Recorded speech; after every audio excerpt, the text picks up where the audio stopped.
السلام علیکم ورحمۃ اللہ وبرکاتہ۔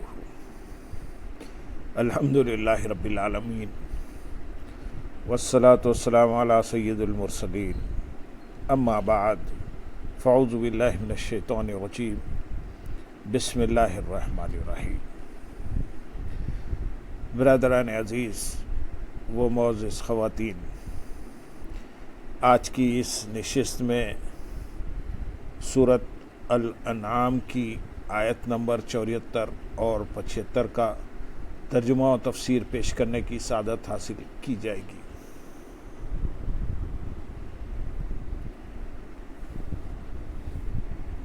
وَإِذْ قَالَ إِبْرَاهِيمُ لِأَبِيهِ آزَرَ أَتَتَّخِذُ أَصْنَامًا آلِهَةً إِنِّي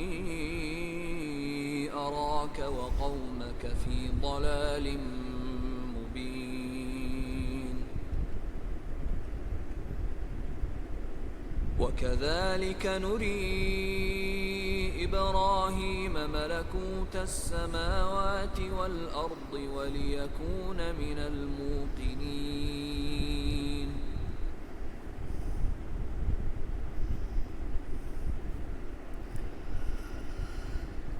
اور یاد کرو جب ابراہیم نے اپنے باپ آزر سے فرمایا، کیا تم بتوں کو اپنا معبود بناتے ہو؟ بے شک میں تمہیں اور تمہاری قوم کو کھلی گمراہی میں دیکھ رہا ہوں۔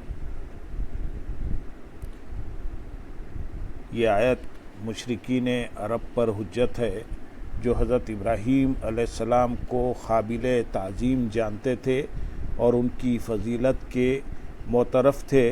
انہیں دکھایا جاتا ہے کہ حضرت ابراہیم علیہ السلام بت پرستی کو کتنا بڑا عیب اور گمراہی بتاتے ہیں، اور اپنے چچا آزر سے فرما رہے ہیں کہ کیا تم بتوں کو اپنا معبود بناتے ہو؟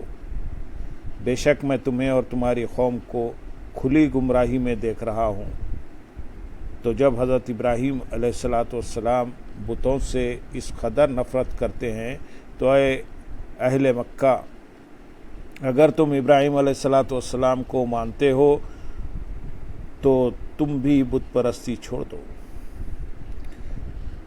یہاں آیت میں آزر کے لیے اب کا لفظ ذکر کیا گیا ہے۔ اس کا ایک معنی ہے باپ اور دوسرا معنی ہے چچا، اور یہاں اس سے مراد چچا ہے، جیسا کہ قاموس میں ہے آزر حضرت ابراہیم علیہ السلام کے چچا کا نام ہے۔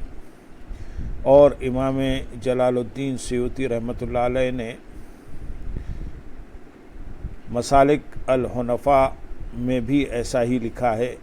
نیز چچا کو باپ کہنا تمام ممالک میں معمول ہے، بالخصوص عرب میں، اور قرآن و حدیث میں بھی چچا کو باپ کہنے کی مثالیں موجود ہیں، جیسا کہ قرآن کریم میں ہیں،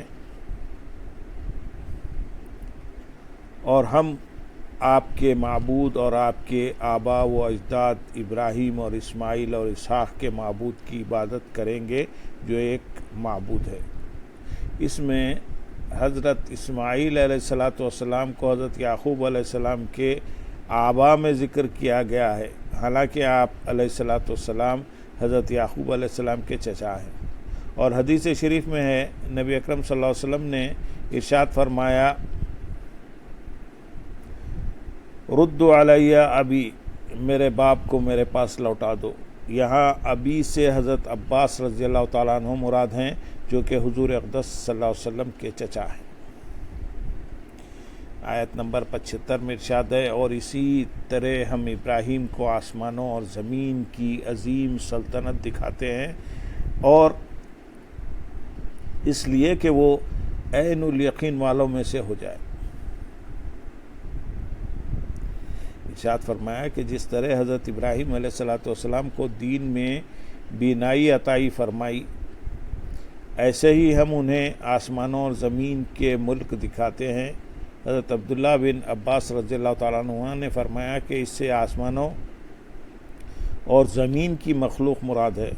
حضرت مجاہد اور حضرت سیدنا سعید بن جبیر رضی اللہ تعالیٰ عنہ کہتے ہیں کہ اس سے آسمانوں اور زمین کی نشانیاں مراد ہیں، اور وہ اس طرح کہ حضرت ابراہیم علیہ السلام کو بیت المقدس کے صحرا پر کھڑا کیا گیا اور آپ کے لیے تمام آسمانوں کا مشاہدہ کھول دیا گیا، یہاں تک کہ آپ نے عرش و کرسی اور آسمانوں کے تمام عجائب اور جنت میں اپنے مقام کو معائنہ فرمایا۔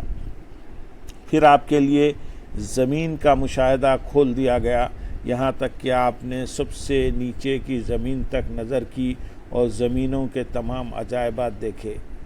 مفسرین کا اس میں اختلاف ہے کہ یہ رؤیت باطنی نگاہ کے ساتھ تھی یا سر کی آنکھوں سے۔ پھر اس معراج ابراہیمی کا مقصد بیان فرمایا کہ ہم نے یہ نشانیاں انہیں اس لیے دکھائیں کہ وہ دیکھ کر یقین کرنے والوں میں سے ہو جائیں، کیونکہ ہر ظاہر و مخفی چیز ان کے سامنے کر دی گئی اور مخلوق کے اعمال میں سے کچھ بھی ان سے نہ چھپا رہا۔ حضرت ابراہیم علیہ السلام کو عظیم معراج ہوئی، مگر ہمارے آقا حضور سید العالمین محمد رسول اللہ صلی اللہ علیہ وسلم کو اس سے بہت بڑھ کر معراج ہوئی، حتیٰ کہ حضور پر نور صلی اللہ علیہ وسلم دنا فتدلا فکان خواب قوسین او ادنا کے مقام پر فائز ہو گئے۔ اللہم صلی علی سیدنا محمد وعلی علی سیدنا محمد و بارک وسلم وآخر دعوانا الحمدللہ رب العالمین۔ سبحان